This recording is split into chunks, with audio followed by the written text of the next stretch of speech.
everyone, welcome back. Here's how to fix the Commerzbank network or connection errors easily. First, make sure your internet is working. Then, try opening a website to test it. After that, switch between Wi-Fi and mobile data to rule out network issues.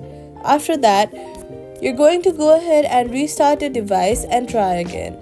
Then turn off any VPN if enabled. VPN can block banking connections. Next, head over to your app store, search for the Commerzbank app and update the app from the app store. Updating your app ensures you have all the latest files and bug fixes, so update it.